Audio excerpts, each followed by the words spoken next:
mabende en jaod bura kauntiere kodi karka Mheshimiwa Karoli Omondi. Gigi duto osebedi kae wacho, do osewacho gige duto kendo isekale e ruling machalo kamano. Maketo NGCDF kochopo higa manyien kanyo bedo ni onge kalore na taro mar chik. Itime ang'o? Gigi duto mano miyo gigi ochopo ka. Jaod bura timo ang'o e komiti ka? Jaod bura nigi lwedo mane CDF e kor gweng' kaka mentiere ta ahinya ka mentiere. Iluongo ni une patron mano mar NGCDF. Udonjo nade iye ka? Koso nego wawe komiti cha oran mana ka mentiere karakacha mondo mi gimo osebedo ka konyo oganda maber ni kik olal nono. Erokamano ahinya. Mokwongo an pok naluongora ni an patron ma CDF ma Suba South. Be picha ne pok binene project. Gima timre en kama. We achak wacho wachni kama. Onge kuma NGCDF dhiye kata ngafu. Ok wabiyie ni gima konyo japiny inego. Mana se wacho. Wabunge te ok wabiyie CDF bro bedo. Gima timre ni kiwe wach CDF to nyaka ing'e ni wuoye mane. Nitie CDF ma 2003, 2006, nitie ma 2015, nitie ma 2022, nitie ma 2023. Court nong'ado bura e ma 2015. Koro nyaka ing'e ni CDF mane miwuoye. Mane ang'o matimore mopogore ka ng'eto ndio timore wi CDF achiel mantiere karaka nikech kano ng'eti ne en mar NGCDF. E kora dwa explain. An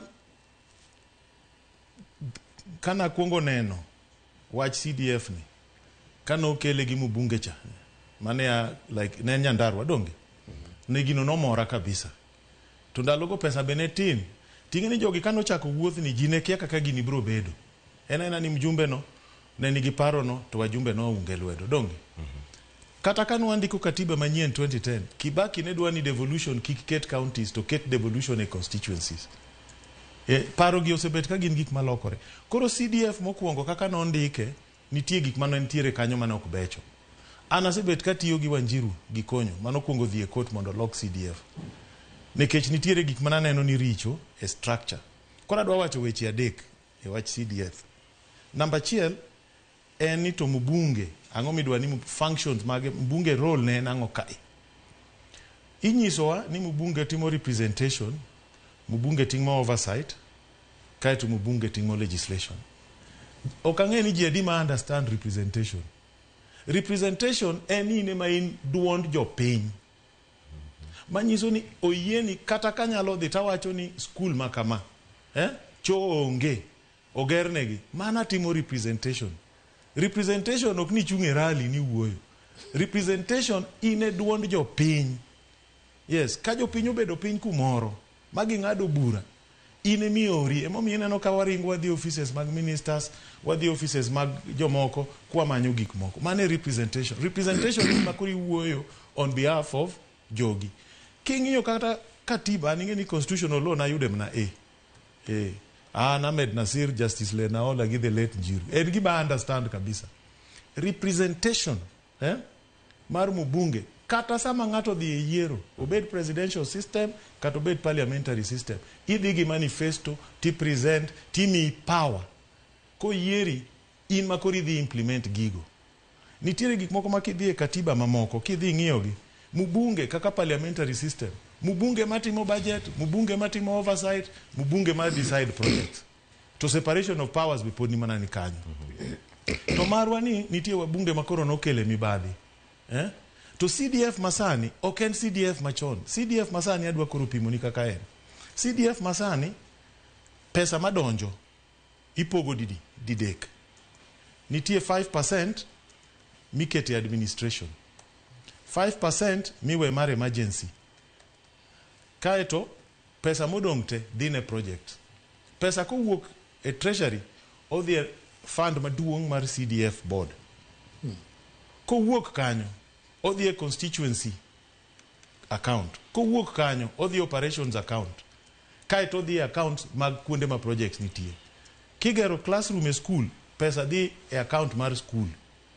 To school kanyo nitie committee mochung' ne project no. Gine magi ng'iyo project, gine magi puodho ni oger maber, gine magi go tik no chul, makagi dagi tok chul. Piny Mano king'iyo mage principles of devolution kata governance ma wan gi article 6, article 10 gi article 174 mar katiba wa. Kech koro ter maendeleo piny. Mbunge ok donje gigo. Sama jo piny yiero maendeleo ma gidhi timo, mbunge nyaka bedie. Kech ene ma giyiero. Koro ka gibedo piny, iyudo ka higa kochakore, skunde ndiko barupe, nikech nitie functions moko yienwa tiyo gi pes CDF kaluwore gi kaka devolution. Chone watimo sport, ogol sport. Nikech sport omi counties.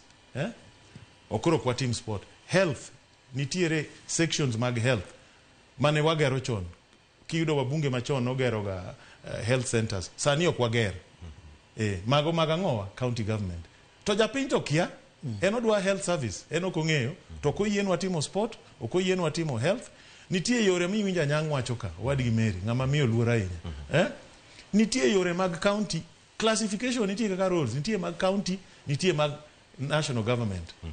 Mag national government nitie mane Kura, nitie mane Kera, nitie mane Kenha. Kata Lamu migero Suba, king'iyo classification mare. Ng'ama gere oke classification ma entie. Entiere another agency. To nkech pesa no yudore in another agency, koro rieko ema ntie. Wawacho ni kama pesa ntie ne kuma wakete. Weche mag yo, counties kata MCAs koyawo ga yo thurwa kocha.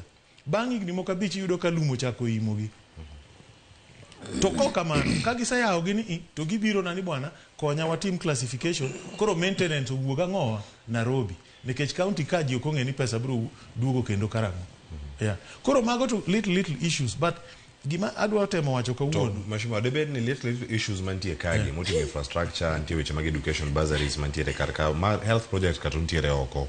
Dikete kama chal nade kiwacho ne jaod bura, onego bedi loso chike, loso elo jopiny ma representation, to timo oversight.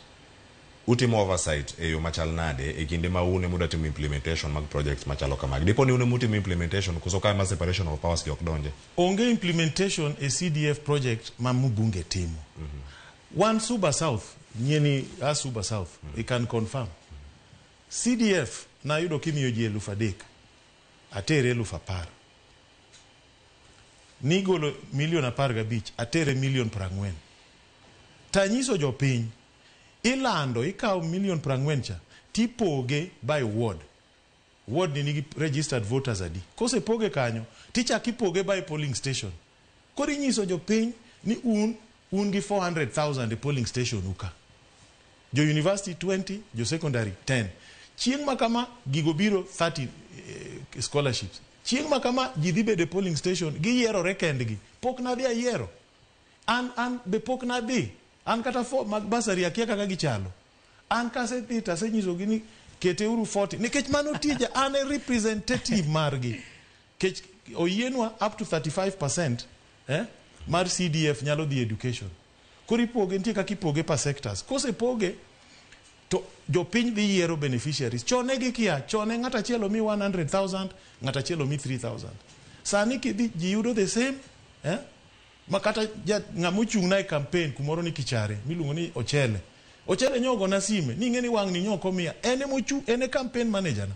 Ma polling station. Apenye ni last time ni yudo niye. Onyisa ni mato no komiya koro konya kiside.